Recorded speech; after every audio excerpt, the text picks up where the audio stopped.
Okay, welcome back mga tropa. Muli ito si RTA Vlogs. Tayo ngayon ay mag-share sa pagpapalit nitong kanyang volume control ng ICOM V8. Ito po yon, ICOM V8. Yan. So, papalitan natin ang volume control dahil wala na hanggang dyan lang siya. Kahit anong gawin nating pihit ay hindi nagbabago, hanggang ganyan lang. So pahirapan. Ayan abot siya hanggang 5, 4, 8, pero babagsak ng 0. So papalitan natin ito.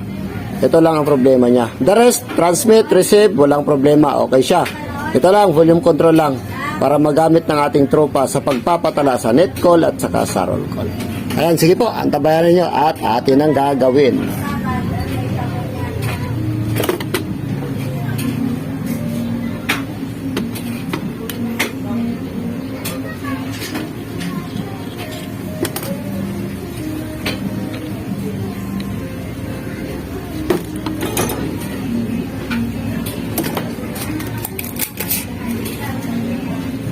Tanggalin muna natin yung sa antenna niya. Alright. Tapos sunod natin yung kanyang sa power. Alright.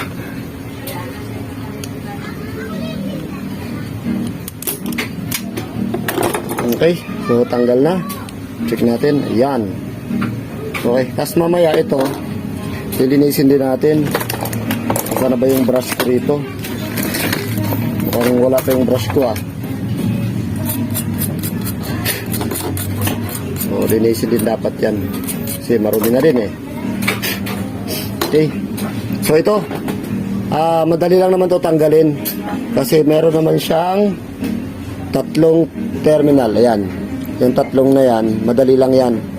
So, ingatan lang na wag ibabad yung kanyang soldering iron. Huwag ibabad kasi pag binabad mo, matutuklap yung kanyang board. Yan, yung kulay green dyan. So, sige, gawin natin. Gamitan natin ang solder.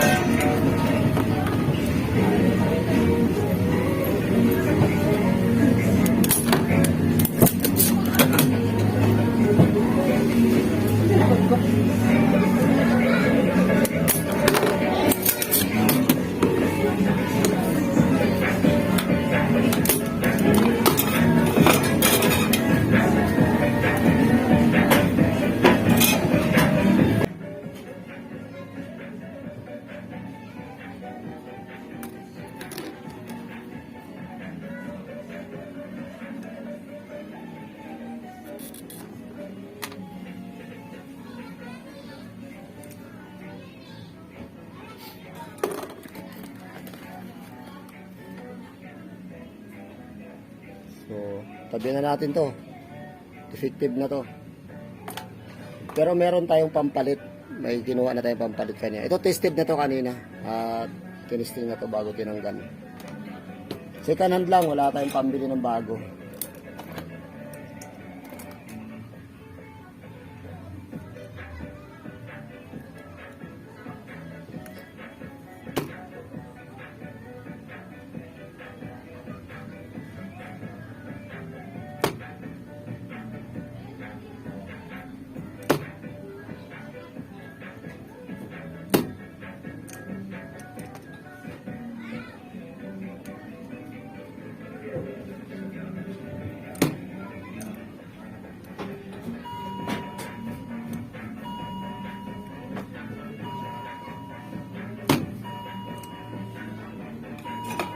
Yan. So, malinis na. Ngayon, papalitan natin ito. Madali lang ito. Basta may gamit lang kayo. Kaya, tanggalin natin itong mga tinga-tinga. Yan. Basta may gamit lang kayo, pang solda, pampalit na pyesa, madali lang yan. Okay. So, may tinga, linisin muna natin ulit.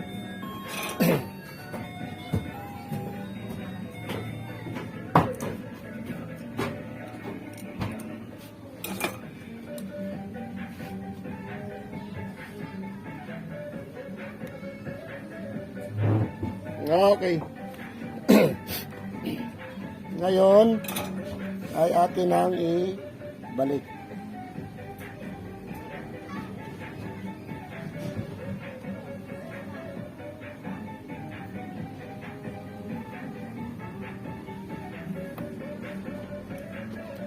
Malabo pa mata ko ah.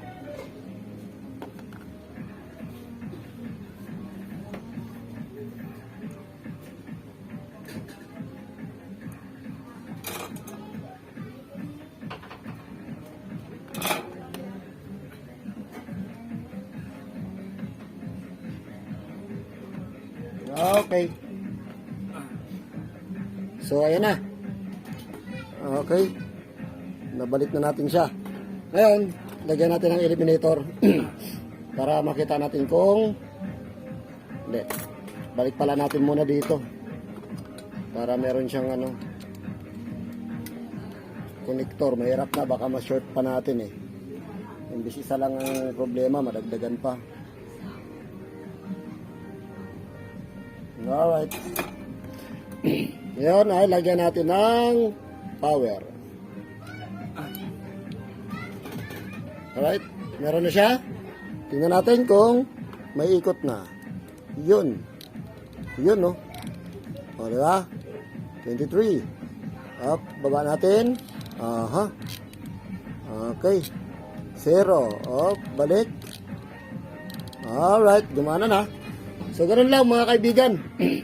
Madali lang po magpalit nitong kanyang volume control ng Icom V8. Ito yung tinanggal natin kanina, tapos napalitan na kagad.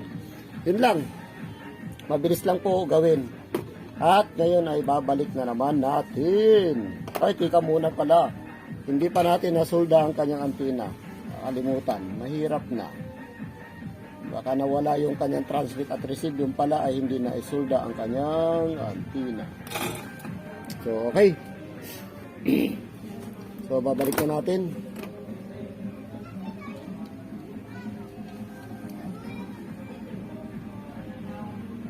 Okay. Tapos, ang kanyang mga tornilyo. Huwag kakalimutan. Op. Kaya mo pumasok. Okay.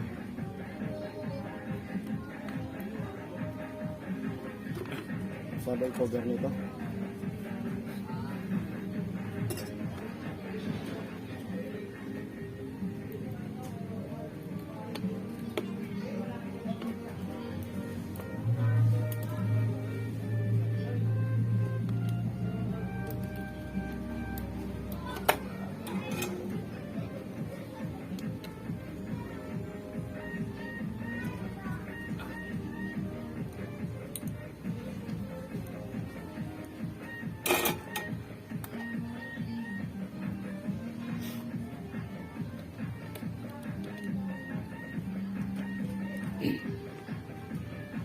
O ganyan lang po mga kaibigan, madali lang po gawin.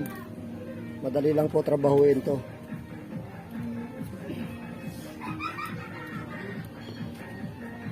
Madali lang magpalit. Importante lang may gamit kayo. Kasi pag wala kang gamit, hindi ka rin makapagpalit. Paano mo tanggalin yung hinang?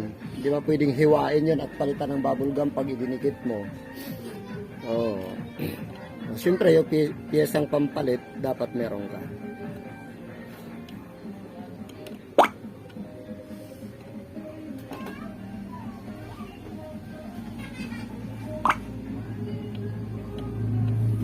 Puta mo, ayaw pa pumasok ng tornilyo.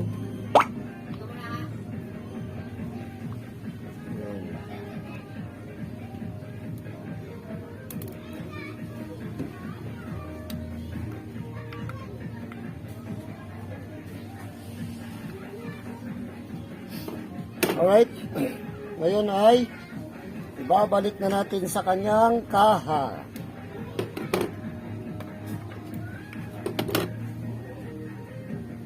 Yung kanyang speaker. Original po to mga kaibigan ha. Japan po ito, orig na Icom V8. Ang palatandaan ng original na Icom V8, ayan. Pag binuksan nyo, may makikita kayong numero na kasulat dyan. Ayan o, yung kulay black na yan, ito. Pero pagka China naman, ay ang makikita nyo sa loob ay ito. Na. Ikumpara po natin mga kaibigan. Ayan. Itong nasa kaliwa ay China. Itong nasa kanan ay original na Japan, ay Kumbi. Pero kung tignan mo yung ano nila, parehong-pareho sila. Lahat niyan, features niyan parehas. Oh. Makikita mo lang sa board dahil meron sila dito palatandaan. Okay, balik na natin.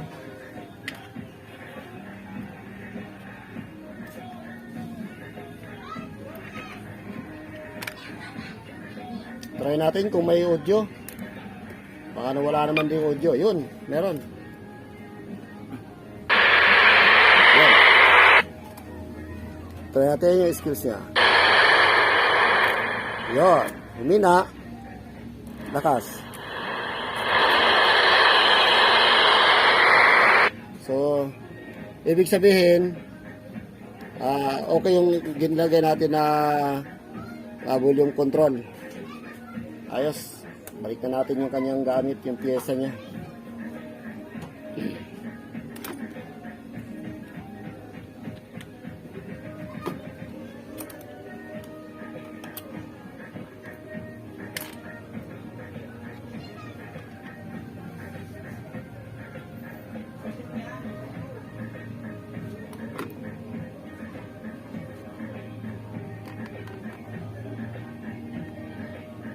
Alright.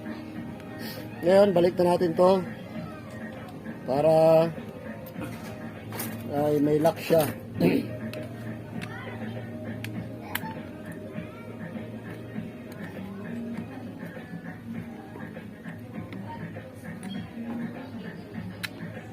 Okay.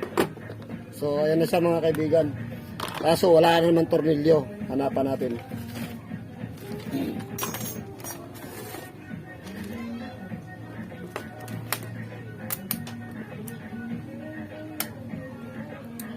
Nabasag yung magnet ko.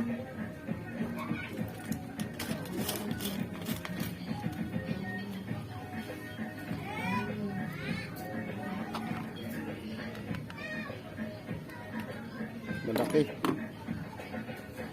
Oh.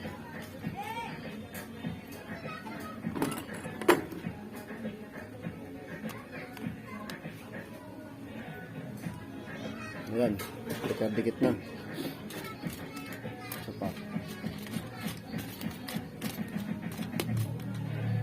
Ito.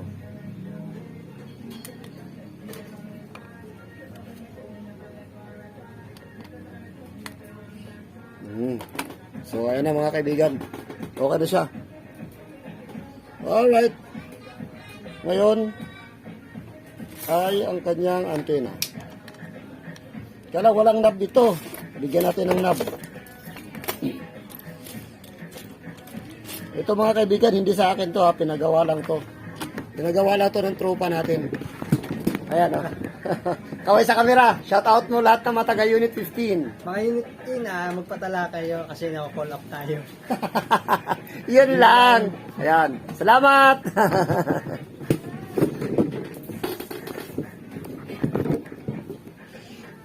Alright. Hanap tayo ng kanyang hindi wala makita. Anyway, marami ako niyan eh. Ito na lang. Diba? Malakas to sa akin si Makmak eh. Kaya ito ibigyan natin sa kanya ano. Oh, diba?